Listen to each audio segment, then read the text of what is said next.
자, 이제 3월이 첫 주가 됐습니다. 이제 얼마 안 남았는데요. 이제 아마 한 2주 뒤에는 PPT를 올려드리지 않을 것 같은데 한 2주 안에 이제 외워서 마지막 2주에 외울 수 있도록 완전히 외울 수 있도록 하겠습니다. 올해 우리 교회 표어부터 같이 한번 선포하겠습니다.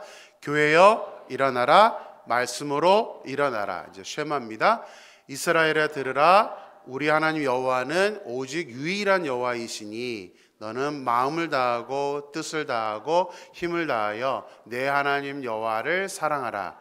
오늘 내가 내게 명하는 이 말씀을 너는 마음에 새기고 내 자녀에게 부지런히 가르치며 집에 앉았을 때든지 길을 갈 때든지 누워 있을 때든지 일어날 때든지 이 말씀을 강론할 것이며 너는 또 그것을 내 손목에 메어 기호를 삼으며 내 미간에 붙여 표로 삼고 또 내 집 문설주와 바깥문에 기록할지니라. 아멘.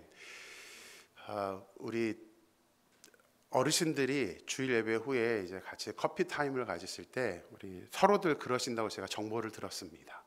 뭐라 그러시냐면 외워봐. 쉐마 외워봐. 그러면서 우리 어르신들도 열심히 지금 외우고 있다는 소리를 들으면서 제가 굉장히 기뻤습니다. 자, 지난주에는 우리 말씀을 그대로 믿고 준행함으로 인해서 믿음의 조상이 된 아브라함에 대해서 살펴보았습니다. 말씀을 알고 있는 것만이 중요한 것이 아니라 말씀대로 준행하는 것이 너무나 중요하다는 사실을 우리는 그 아브라함의 모습을 통해서 깨닫게 됩니다. 저는 우리 임마누엘교회 모든 성도님들도 말씀을 알고 계시다면 또 모른다면 말씀을 계속해서 우리가 이렇게 외우고 알아가면서 그 말씀을 그대로 아브라함처럼 준행함으로 말미암아 믿음의 조상, 적어도 우리 가족에게서만큼이라도 믿음의 조상으로 인정받아 자녀들에게 믿음을 전수하고 그 다음에 믿음의 모델처럼 우리 다른 사람들에게도 믿음이 있다라는 그 믿음의 모습을 보여줄 수 있는 우리 모두가 되기를 주님의 이름으로 축원합니다. 우리 옆 사람과 그렇게 인사할까요? 말씀을 준행합시다.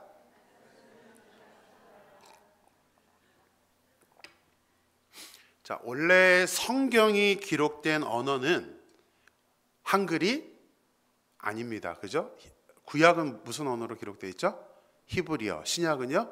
헬라어로 기록이 되어 있습니다. 그것을 이제 각 나라의 언어로 번역을 해서 사용을 하고 있습니다. 우리 한글은 2번 번역이 있었습니다. 지금 여러분들이 가진 성경은 개역 개정이라고 되어 있고요. 원래 우리가 보던 성경은 개역 한글이라고 합니다. 그래서 한국은 통일하는 걸 좋아해서 그런지 개역 한글을 보다가 개역 개정이 나오니까 또 개역 한글은 안 보고 개역 개정만 지금 보고 있습니다.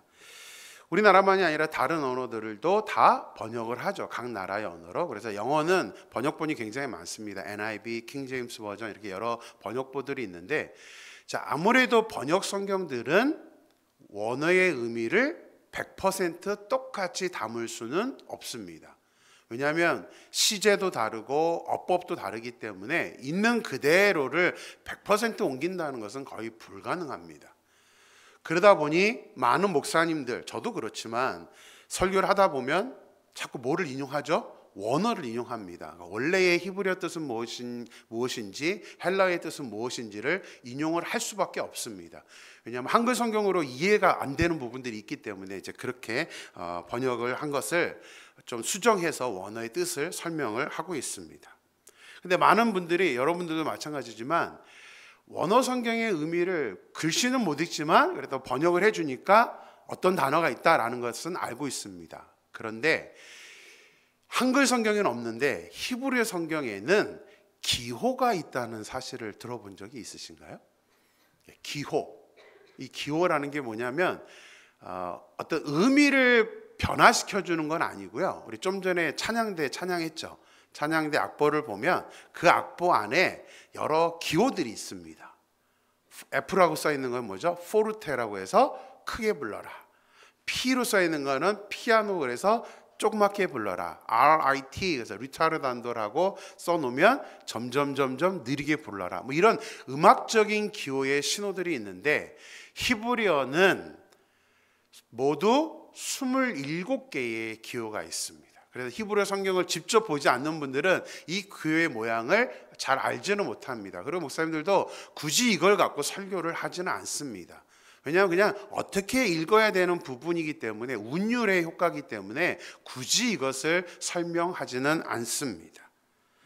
하지만 제가 이제 이 히브리어를 공부하면서 27개의 기호는 다 어떤 의미 어디에 붙어 있어는 알고 있는데, 그 27개의 기호 중에 한 가지만큼은 조금 독특하게 제가 보게 된 기호가 있습니다. 그 기호는 영어로는 chain이라고 하고요, 히브리어로는 오늘 우리 주보에 보면 나와 있는 제목이죠. 뭐죠? 살세레트라는 기호가 있습니다. 이 기호는 조금 독특한데요. 이것도 이제 운율이에요. 어떻게 읽어라라는 그런 뜻인데, 이 기호는 노래로 말하면 도돌이표라고 보시면 됩니다. 도돌이표가 뭐죠?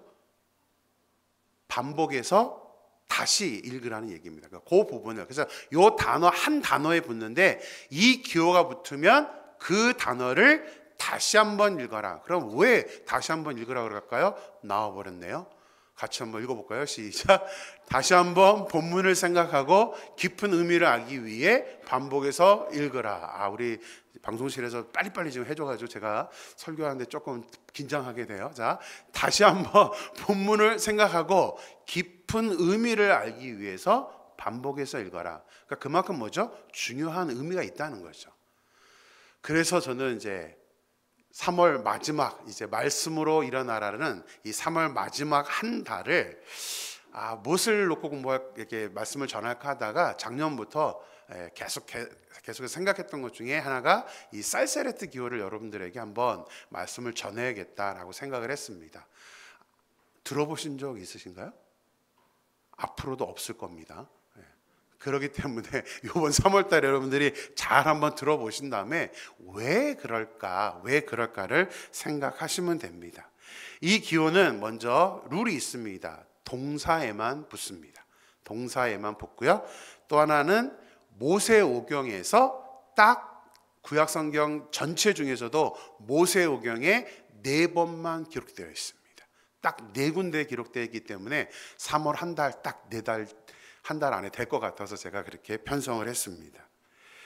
이 단어는 공교롭게도 이 4개가 붙어있는 그 구절을 보면요, 그냥 무심코 넘어갈 수도 있는데 이 4개에 붙어있는 동사를 보면 우리가 신앙생활을 하는 데 있어서 너무나 기초적이고도 중요한 근본적인 그 본문에 이 단어가 붙어있다는 것을 알게 됩니다. 그래서 제가 이 살세레트 기호를 연구하면서 이건 정말 하나님께서 의도하신 것인지는 모르지만 분명히 하나님께서 기호를 붙여놨기 때문에 거기에 어떠한 깊은 의미가 있을 거라는 생각을 해서 연구를 하게 되었고, 여러분들에게 이제 그 말씀 가지고 설명을 하도록 하겠습니다. 자, 살세레트가 가장 먼저 나오는 구절은 오늘 우리가 읽은 창세기 19장 16절입니다. 같이 한번 다시 읽어보겠습니다. 그러나 롯이 지체하매 그 사람들이 롯의 손과 그 아내의 손과 두 딸의 손을 잡아 인도하여 성 밖에 두니 여호와께서 그에게 자비를 더하심이었더라. 자, 살세레트는 어디에 붙는다고 그랬죠? 어느 품사예요? 동사에 붙습니다. 그러면 먼저 동사를 구분해 보겠습니다. 번역은 저렇게 했지만 사실은 동사가 여러 개가 있습니다. 첫 번째 동사가 뭐죠? 지체하다. 그 다음에요, 손을 잡다. 그 다음에 인도하다. 그 다음에요, 성 밖에 두다. 그 다음에 자비를 더하다. 5개의 동사가 나옵니다. 자, 그러면 생각해 보세요. 어디에 붙어 있을까요? 왜 여기에 붙여서 이걸 다시 읽으라고 했을까요? 어딜까요? 어디에 붙어 있냐면 지체하다에 붙어 있습니다. 지체하다. 롯이 지체하매. 자, 히브리어 원문을 보여드리겠습니다. 같이 읽겠습니다. 시작. 히브리어 본 적 없으시죠? 히브리어는 재밌게도 왼쪽에서 읽지 않고요, 오른쪽에서 읽어요. 어디에 붙어 있냐면 표시해놨죠? 저 처음 입구에 붙어 있습니다.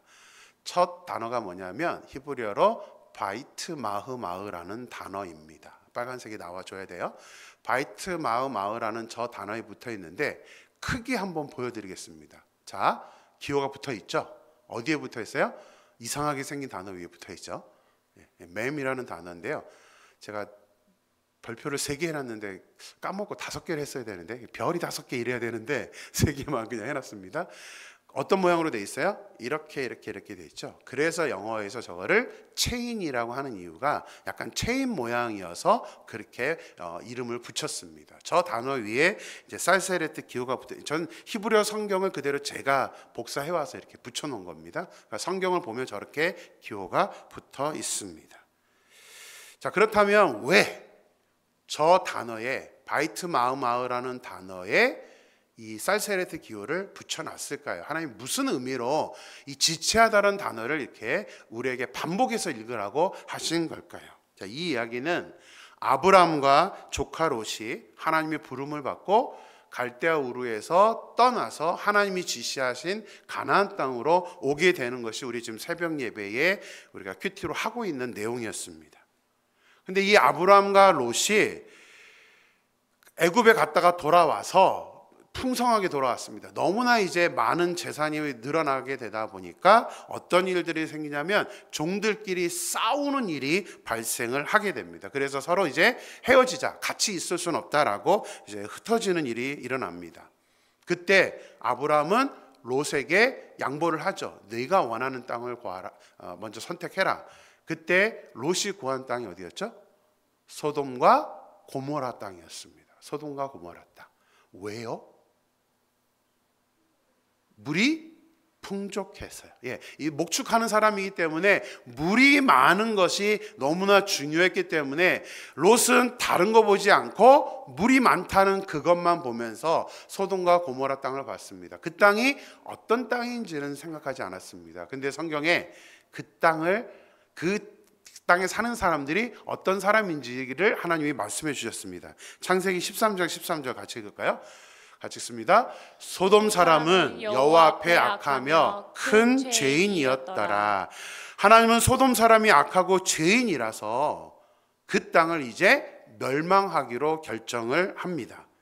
그런데 그냥 멸망할 수가 없었습니다. 왜냐하면 그 땅에 누가 살고 있어요? 롯이 살고 있습니다. 근데 사실은 롯 때문에 걱정하신 게 아닙니다. 누구 때문에 걱정했어요? 아브라함 때문에. 하나님이 사랑하는 아브라함 때문에 그냥 멸망했다가는 롯도 멸망하니까 하나님께서 먼저 아브라함에게 말씀을 해주십니다. 우리 창세기 18장 17절 같이 읽을까요? 시작.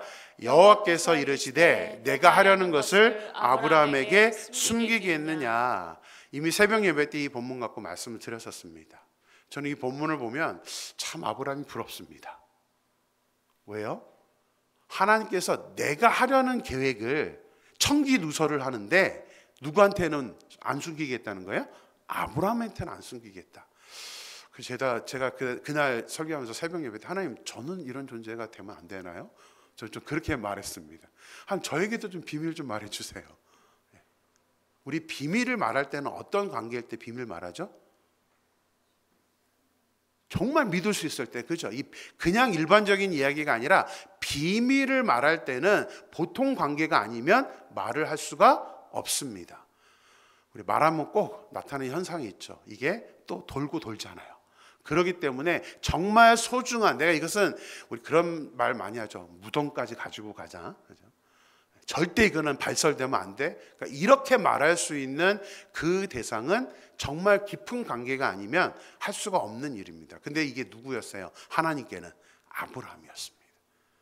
저는 소망합니다. 저도 그렇지만 우리 임마누엘교회 모든 성도님들이 하나님께서 여러분을 비밀까지도 말해줄 정도로 하나님이 여러분과 저를 좀 이렇게 친밀하게 가깝게 여길 수 있는 그런 하나님의 사람이 되기를 주님의 이름으로 축원합니다. 관심 없으신 분들은 죄송합니다. 근데 정말 관심 있어야 돼요. 하나님 저에게도 좀 말해주세요. 하나님이 이제 아브라함에게 이 청기누설을 하면서 소돔과 고모라를 멸망시킬 것을 말씀을 하셨습니다. 그러자 아브라함이 그렇게 하세요라고 하지 않죠. 이제 중보 기도를 합니다. 우리가 잘 알고 있는 하나님과 아브라함의 딜하는 장면이 나오죠. 의인이 있다면 하나님 멸망하십니까? 해서 최종적으로 몇 명을 아브라함이 제시를 했죠? 10명이었습니다. 10명은 그래도 있겠지, 적어도 있겠지라고 생각해서 10명을 마지막 노선으로 해서 10명을 제안했는데 10명이 있었어요? 없었어요? 없었습니다. 최종적으로 구원받은 사람은 3명입니다. 원래는 4명이었는데 1명이 또 떨어져 나가죠. 이 중보기도로 인해서 천사가 이제 소돔과 고모라에 찾아가서 롯에게 이 사실을 알려줍니다. 그리고 빨리 소돔과 고모라에서 나오라고 지금 요청을 하고 재촉을 합니다. 15절 말씀 같이 보겠습니다. 같이 읽을까요? 동틀 때에 천사가 롯을 재촉하여 가로되 일어나 여기 있는 내 아내와 2 딸을 이끌어내라. 이 성의 죄악 중에 함께 멸망할까 하노라. 정말 지금 다급한 순간입니다. 그래서 단어도요, 재촉하다. 롯을 지금 천사가 빨리 나오라고, 왜냐하면 불로 멸망하기 때문에 어느 정도 거리를 벗어나지 못하면, 우리 재난 영화 보면 나오잖아요. 펑 터지면 거리가 가까우면 그 사람도 영향을 받습니다. 그래서 하나님께서 천사를 동원했어요. 천사들이 너무나 재촉한 건가, 빨리 나오라고, 빨리 나오라고. 유황과 불이 내려서 금방 멸망하는 이 급박한 순간에 이상하게도 롯은 뭐 했다고요? 바이트 마으 이 쌀세레트 기호가 붙어있는 지체를 하고 있습니다. 우리 그냥 지체하다 이렇게 번역하는데 히브리어 단어는요, 제기동사예요. 제기동사는 무슨 뜻이죠? 제기, 셀프가 붙은, 좀 말이 어렵죠? 그러니까 영어에서 셀프가 붙은 단어는 무슨 뜻이죠? 외부의 영향으로 시간을 끄는 게 아니라 뭐예요? 내 스스로, by myself 그러죠. 내 스스로 지금, 그러니까 롯이 외부적인 영향은 아무것도 없는데 자기 스스로가 지금 시간을 계속 지체하고 끌고 있다는 사실입니다. 그렇다면 이제 질문이죠. 롯이 왜 지체를 하고 있었던 걸까요?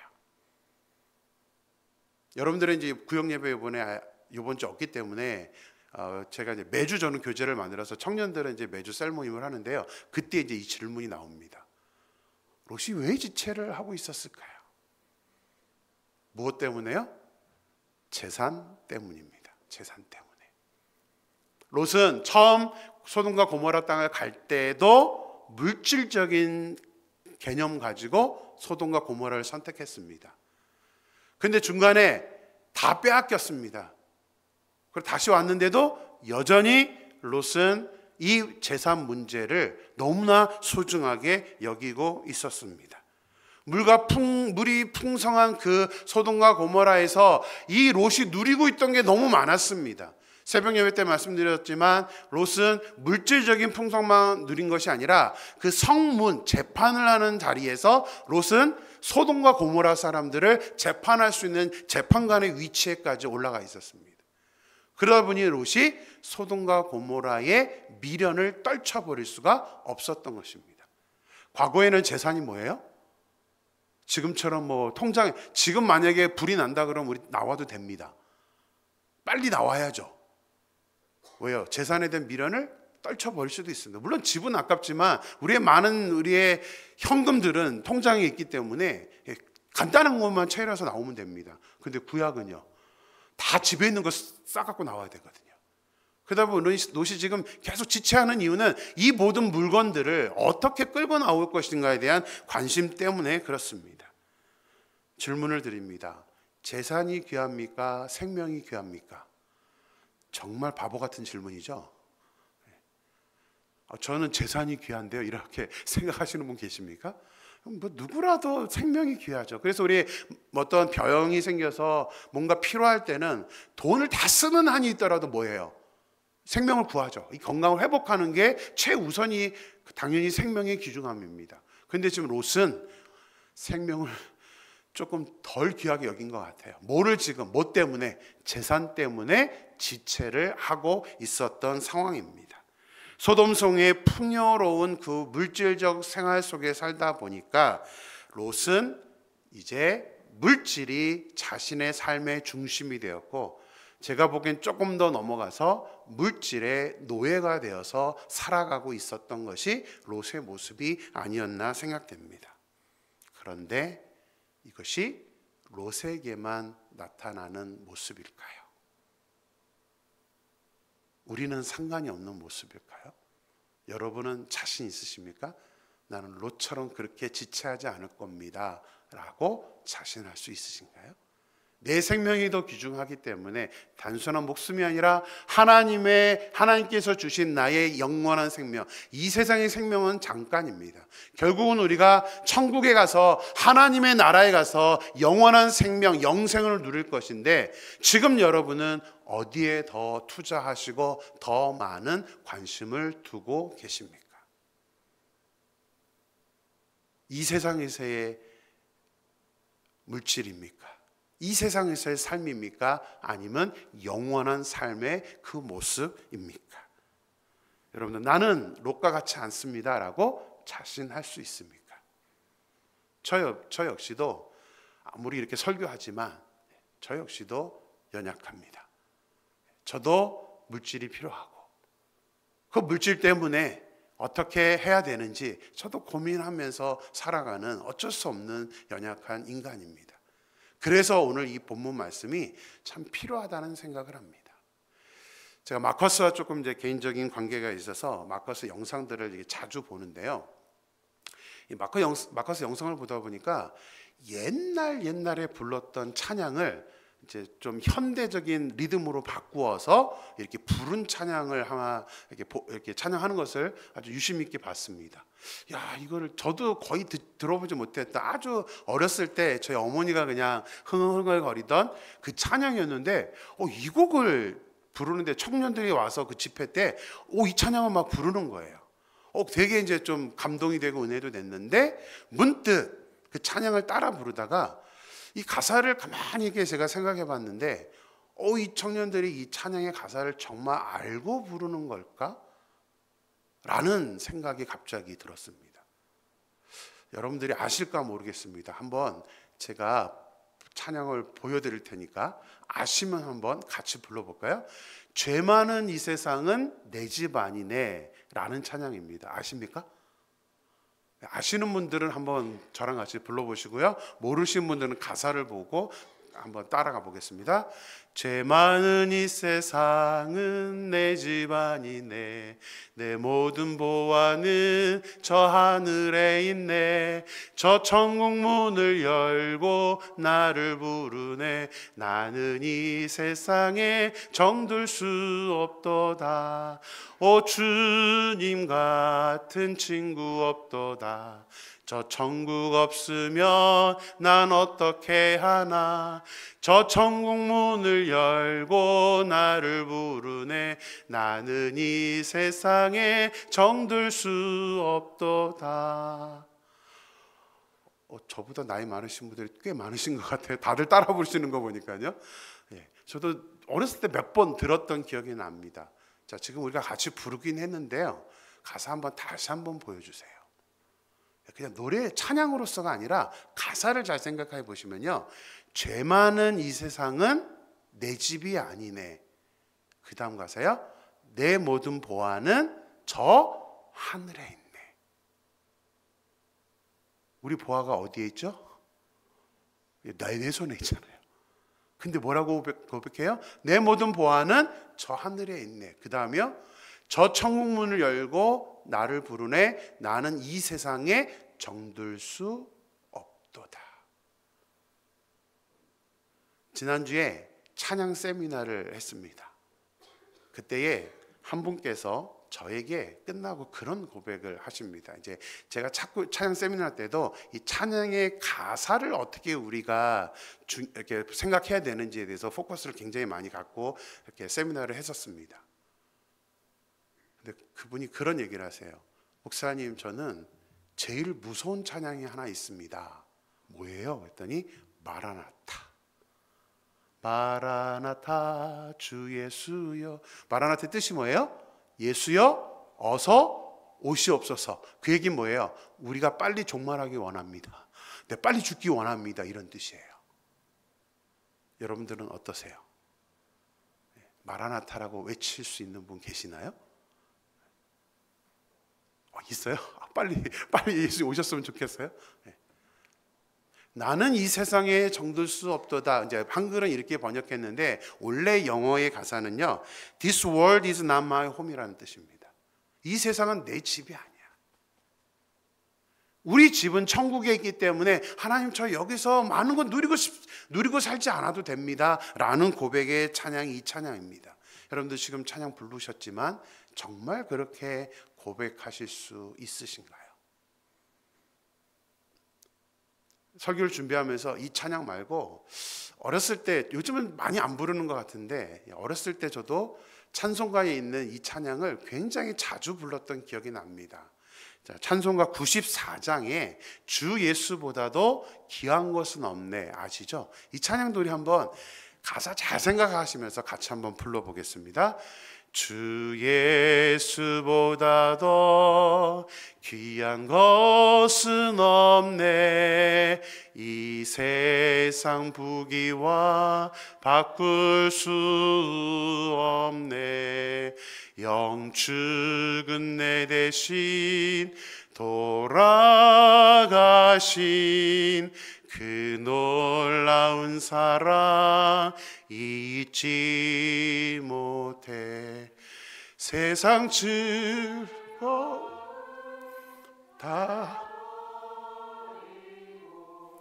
세상 자랑 다 버렸네.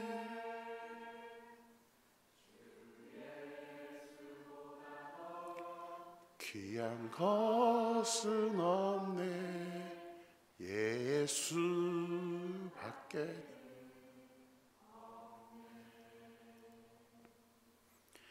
정말 감동적인 찬양이긴 합니다. 그런데 저희 어머니 시대에 이 찬양을 부를 때에는 어떤 마음이 들지 잘 압니다. 너무 가난했습니다. 정말 하나님이 아니면 의지할 게 없었습니다. 그러다 보니까 그분들은 주 예수보다도 귀한 것은 없네, 이 세상 자랑도 다 필요 없습니다, 이 세상의 보아도 다 필요 없습니다라고 그렇게 고백할 수 있었습니다. 근데 지금은요, 우리는 너무 풍성합니다. 이 풍요로움 속에 살고 있는데 여러분 정말 저렇게 고백할 수 있으신가요? 하나님, 주님밖에 없습니다.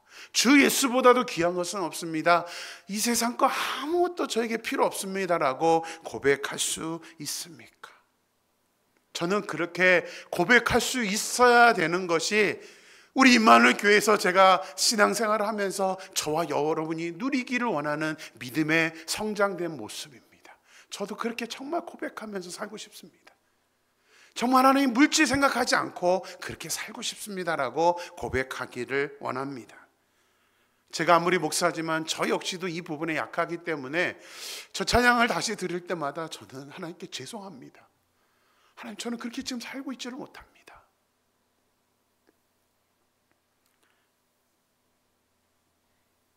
롯이 지체를 하는 모습을 보면서 한 가지 더 안타까운 것이 있습니다. 롯에게는 정말 믿음의 모습을 배울 수 있는 좋은 삼촌 아브라함이 옆에 있었습니다.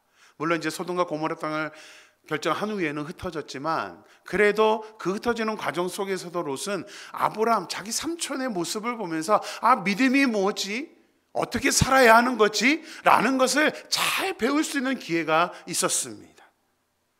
고향을 떠나 가나안 땅으로 가라는 그 명령에 아브라함은 단 하나라도 주저하지 않고 그대로 순종했습니다. 하나님의 말씀에 순종했던 그 아브라함을 롯은 따라서 왔습니다. 믿음은 결단이구나라는 것을 배웠어야 합니다. 그리고 애굽에 가서 실수는 했지만 하나님께서 애굽에서 물질을 채워주시는 것을 자기의 노력이 아니라 하나님께서 채워주신다는 사실을, 하나님의 함께 하심이 이렇다는 사실을 또 눈으로 목격했습니다. 소돔과 고모라 땅을 결정할 때도 아브라함은 물질적인 계산하지 않고 자기에게 다 양보를 했습니다. 그리고 전쟁이 일어나서 붙잡혀갔던 자기를 아브라함은 318명의 사병들을 데리고 연합군과 전쟁을 했습니다. 이거는 물 보듯이 뻔한 겁니다. 이길 수 없는 전쟁인데 아브라함은 오직 롯을 구출하기 위해서 하나님을 온전히 의지하면서 전쟁에 참전을 해서 결국 승리해서 돌아왔습니다. 그런데 승리할 때 그냥 돌아온 게 아니라 많은 전리품들을 가지고 왔습니다. 그러면서 만난 멜기세덱에게 10분의 1을 감사하다고 헌금으로 드렸습니다. 그럼 10분의 9는 다 가져갔나요? 아니죠. 소돔 왕이 달라고 하니까, 원래 소돔 왕은 물질은 네가 갖고 노예만 나에게 달라고, 포로만 나에게 달라고 했지만 아브라함은 내가 이것 갖고 뭐 돈 벌었다 소리 듣고 싶지 않다면서 10의 9도 전부 다 소돔 왕에게 주어버렸습니다. 우리가 흔히 알고 있는 내려놓음이라는 거죠. 아브라함은 물질의 문제에 있어서 만큼은 이제 믿음이 성장하다 보니까 초월한 거예요. 내가 억지로 이 물질을 노력한다고 해서 얻을 수 있는 게 아니구나, 하나님이 채워주셔야 되는 거구나라는 것을 알았기 때문에 아브라함은 더 이상 고민하지 않았던 거예요. 그러니까 그냥 맡겨버리고 줘도 상관없다라고 생각을 했던 것입니다. 그런데 롯은 그 모습을 옆에서 다 봤는데 마지막까지 그 물질을 내려놓지 못하고 하나님이 함께 하실 것을 믿지 못하니까 지금 재산을 뒤돌아보면서 지체하고 있죠. 롯만이 아니죠. 롯의 아내는 하나님이 그렇게 하지 말라고 했는데도 뒤돌아보면, 재산을 생각해서 소돔과 고모라 땅을 뒤돌아보면서 소금 기둥이 돼서 죽어버리고 맙니다. 이게 롯의 가정입니다. 안타까운 모습이죠. 저와 여러분도 작게는 몇 년, 또 길게는 몇십 년 우리 신앙생활을 하고 있습니다. 믿음이 좋은 많은 사람들의 모습을 설교를 통해서, 우리 또 주변에 있는 사람들의 모습을 통해서 우리는 목격을 하고 있습니다. 그렇다면 여러분들은 과연 롯과 같이 시간을 어떻게 보냈는지를 우리는 생각해야 됩니다. 과연 내 믿음이 성장을 했는가? 그렇게 내려놓을 수 있는가? 하나님이 함께 하심을 믿는가? 적어도 우리가 오래 믿음 생활을 했다면 이 부분에서만큼은 우리가 성장을 했었어야 정상적인 모습입니다. 그게 믿음입니다. 그런데 롯은 지체하고 있는 겁니다. 롯만 지체한다면 다행이죠. 우리도 이 상황이 되면 지체할 줄 모릅니다. 그래서 항상 우리의 믿음을 생각해야 된다는 사실입니다. 더 안타까운 것이 있습니다. 롯의 상태가 어떤지 이제 마지막 부분을 보겠습니다. 17절 말씀 같이 읽겠습니다. 같이요, 시작. 그 사람들이 그들을 밖으로 이끌어낸 후에 이르되 도망하여 생명을 보존하라. 돌아보거나 들에 머물지 말고 산으로 도망하여 멸망함을 면하라. 롯이 지체를 하니까 천사는 이제 가족들을 밖으로 이끌어냈다고 되어 있습니다. 근데 저는 어떻게 밖으로 이끌어냈나 혼자 상상해 봤습니다. 그냥 손잡고 4명을 끌고 냈을까요? 저는 그냥 혼자 상상의 나래를 폈을 때 천사들이 이 4명을 폭 잡아서 도저히 안 되니까 그냥 땅 뛰어서 성 밖으로 그냥 집어낸 게 아닐까라는 생각을 해봤습니다. 너무 말을 안 들으니까, 너무 지체를 하니까 천사들이 방법이 없었습니다. 그래서 이제 성 밖으로 끌어낸 후에 지정을 해줍니다. 안전할 장소로 어디로 가라고요? 들에 머물지 말고 산으로 도망하라면서 특정 산을 지정해 줬습니다. 자, 이 정도 됐다면 여러분들 같았으면 어떻게 했을 것 같아요? 산으로 갔어야죠. 롯은 어떻게 했을까요? 갔을까요? 안 갔을까요? 갔으면 말을 안 했겠죠? 그 다음 구절을 한번 보겠습니다. 18절에서 20절까지 같이 읽겠습니다. 롯이 그들에게 이르되 내 주여 그리 마옵소서. 종이 주께 은혜를 얻었고 주께서 큰 인자를 내게 베푸사 내 생명을 구원하시오나 내가 도망하여 산까지 갈 수 없나이다. 두렵건대 재앙을 만나 죽을까 하나이다. 보소서 저 성읍은 도망하기에 가깝고 작기도 하오니 나를 그곳으로 도망하게 하소서. 이는 작은 성읍이 아니니까 내 생명이 보존되리이다. 자, 구체적으로 어디에 가서 생명을 구원할까지로 얘기해 줬지만 그 산으로 가지 않고 롯이 뭐라 그래요? 갈 수 없다. 산까지 갈 수 없다. 왜요? 두렵건대 재앙을 만나 죽을까 하나이다. 아니, 하나님께서 지금 롯을 구출해 주려고 하는 거잖아요. 죽게 하려고 한 게 아니잖아요. 그래서 산을 지정해줘서 글로 가면 안전하다고 하는데 롯은 지금 무슨 말하는 겁니까? 아유, 내 생각에는요, 내 경험상으로는요, 나는 이게 옳다라고 봐요. 하면서 지금 천사에게 자기 고집을 부리고 있습니다. 그리고 뭐라고 얘기해요? 저 성읍은 도망하기에 가깝다. 무슨 말이죠? 소돔과 고모라 땅에서 가깝다는 겁니다. 아니, 소돔과 고모라 땅에서 가까우면 더 멸망당하기가 쉽잖아요.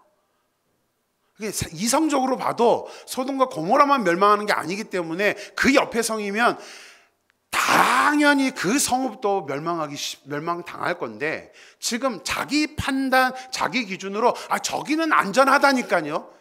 천사에게 가르치고 있습니다. 내 말 좀 들어봐요.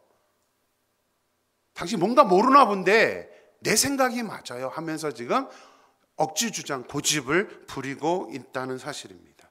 이것도 이제 여러분 우리 청년의 소그룹 교재는 나옵니다. 만약에 여러분이 하나님이었다면 저렇게 말하고 있는 롯을 어떻게 했을 것 같습니까? 우리 청년들은 너무 착해서요, 그냥 뭐 잘 안내해 주겠죠, 뭐 이렇게 대답을 하고, 어제 이제 셀리더들 교육을 먼저 했는데 너무들 착하게 대답하더라고요. 근데 저만 악한 놈인지 저는 어떻게 생각했냐면, 제가 하나님이었다면 그 성 밖에서 이렇게 얘기하고 있다가 다시 이들을 잡아서 그냥 자기 집으로 들여내보냈을 것 같아요. 네 알아서 해, 네 고집대로 해봐. 저는 그렇게 했을 것 같습니다. 너무 저만 그런가요?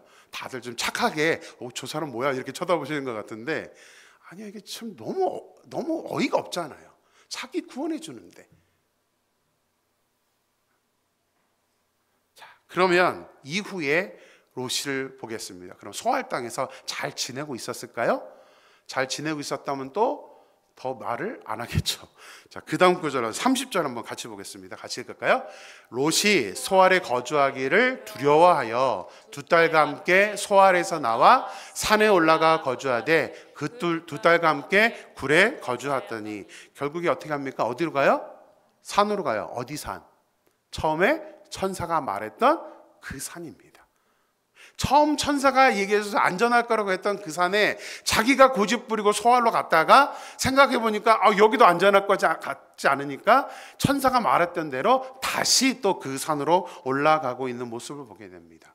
청개구리도 이런 청개구리는 없죠. 참 자기 고집 강합니다. 롯의 이 모습을 여러분 어떻게 생각합니까? 쯧쯧쯧, 그렇죠? 왜 저래? 그런데 우리가 제3자의 모습으로 이 롯을 보아서 그렇게 판단할 수 있을지 모르지만, 사실은 우리 역시 똑같은 사람입니다. 우리 역시 똑같아요. 우리 고집, 여러분들 탁구 치다 보니까 어떤 분이 그러더라고요. 이렇게 탁구를 가르쳤더니 이제 원래 치던 습관이 있어서 이게 변화가 안 됩니다. 그래서 집사님 이렇게 쳐야 된다니까요. 그랬더니 딱 한마디, 저 최씨예요. 좁혀지시죠? 누군지. 저 최씨예요. 못 바꿔요. 그러면서 우리가 다 그렇게 살아요. 그러니까 내가 살던 내 습관, 내가 살던 내 고집이 있다 보니까 이거를 정상적으로 바꿔야 되는데 이거 바꾸기가 너무 어렵습니다. 우리도 똑같습니다. 내 고집이 너무 강하기 때문에 때로는요, 하나님의 말씀에 이렇게 나와도 불구하고 아니요, 내 생각이 옳다니까요 하면서 사는 것이 바로 우리의 모습입니다. 그래서 이 롯의 이야기를 남의 이야기라고 생각하시면 안 됩니다. 우리가 성경을 볼 때는 항상 나에게 적용을 해야 돼요. 근데 이 설교를 하고 있으면 대부분 우리 설교 듣다가도 그렇죠. 생각나는 사람이 있습니다. 절대 대부분이 나라고는 생각 안 하고요, 이따 설교하면 저 집사 들어야 되는데, 이게 저 집사 보고 하는 얘기인데. 근데 절대 여러분 그런 생각하지 마시고요. 나는 어떨까? 말씀은 항상 나에게 적용을 해야 됩니다. 나는 롯과는 다른가? 나는 내 고집이 없나? 말씀대로 내 고집을 내려놓고 있나? 이런 것들을 우리는 항상 생각하면서, 그래서 이렇게 우리가 예배 때 말씀이 주어지고 말씀으로 일어나라라고 표를 정하면서 말씀의 중요성을 가르치는 이유는 뭐냐면, 하나님 이제부터는 제가 제 고집이 아니라 내 경험이 아니라 하나님 말씀이 매뉴얼이 되어서 하나님 제가 좀 내려놓을 수 있게 해주세요. 제 생각을 좀 내려놓고 하나님 말씀대로 살아갈 수 있는 제가 되게 해달라고 우리는 그 말씀을 적용할 수 있어야 된다는 사실입니다. 우리도 롯처럼 순종 잘 안 합니다. 그죠? 여러분들이 순종한다면 아마 엄청난 일들이 여러분에게 일어났을 것입니다. 특히 롯과 같이 물질의 문제는 우리에게 가장 약한 부분 중에 하나입니다. 물론 그렇다고 오해는 하지 마십시오. 제가 물질을 내려놓으라 그래서 물질과 상관없이 살라는 의미는 아닙니다. 성경은 분명히 우리에게 물질의 축복을 약속하셨습니다. 믿습니까? 예, 물질은 하나님이 약속하신 거예요. 대신 전제 조건이 있죠. 어떨 때요? 말씀대로 순종할 때입니다. 우리 힘으로 물질을 얻으려고 노력하는 것이 아니라 물질의 노예가 되라고 말씀하시는 게 아닙니다. 물질은 하나님께서 채워주시는 거지 우리가 얻는 것이 아니라는 사실입니다. 분명히 하나님은 물질을 우리에게 허락하신다고 약속하셨기 때문에, 그러나 더 중요한 것은 물질이 우선이 아니라 뭐가 더 중요한 거예요? 우리의 영혼이 더 중요한 것입니다. 그래서 요한 3서에서 뭐라고 말죠? 내 영혼이 잘된 것 같이 범사가 잘되라. 우선순위가 있다는 겁니다. 우리의 영적인 것이 잘 되어야만 우리가 물질적인 축복도 얻을 수 있다는 사실입니다. 먼저 그의 나라와 의를 구하라가 우선이고요. 그 다음에 그리하면 이 모든 것을 너희에게 더하실 것이다. 우선순위, 이 순서를 절대로 바꾸어서는 안 된다는 사실입니다. 그래서 롯과 같이 물질에 집착하는 것이 아니라 우리가 이 물질 문제에 있어서만큼은 우리가 좀 초월해서 롯과 같이 지체하는 사람. 이 지체하다는 것은 내 생명의 소중함을 느끼지 못하고 지체하는 것을 말합니다. 이제 곧 우리 종말에 대한 부분들을 많이들 얘기를 하고 있습니다. 지금 세계가 굉장히 종말로 많이 가고 있지만 그 종말이 언제 올지가 중요한 게 아닙니다. 우리 개인의 종말은 언제 올지 모릅니다. 우리의 생명이 언제 끝나게 될지 모릅니다. 그렇기 때문에 우리도 지금 사실은 풍전 등 앞에 있습니다. 우리는 단 10초 뒤도 알 수 없는 연약한 인간에 불과합니다. 그렇다면 나 100세까지 살 거야. 이게 결코 우리가 자신할 수 있는 부분은 아닙니다. 그렇다면 언젠간 내 생명이 종말이 올 텐데, 그렇다면 지금 롯과 같은 위치에 있는 겁니다. 그렇다면 남은 지금 무엇에 신경을 써야 될까? 나는 지금 세상적인 것 때문에 영적인 것을 내가 놓치고 있고 지체하고 있는 것은 아닌가? 우리 반드시 그것을 생각해서 내 영혼을 위해서 우리가 좀 더 하나님 앞에 나와 예배드리며 좀 더 우리가 말씀을 묵상하면서 그 말씀대로 살아감으로 말미암아 결국은 이 쌀세레트 기호가 붙어있는 첫 번째 이 기호를 지체하다라는 단어에 붙여놓은 하나님의 그 의도를 우리가 알아서 롯과 같이 지체하는 사람이 아니라 온전히 영혼으로 우리가 먼저 하나님 앞에 나아갈 수 있는 우리 임마누엘교회 모든 성도님들이 되기를 주님의 이름으로 축원합니다. 우리 같이 한번 이 시간 내가 주인 삼은 모든 것 내려놓고 내 주 되신 주 앞에 나가 내가 사랑했던 모든 것 내려놓고 주님만 사랑해, 우리 찬양 드리면서 우리 같이 오늘은 그렇게 기도했으면 좋겠습니다. 하나님,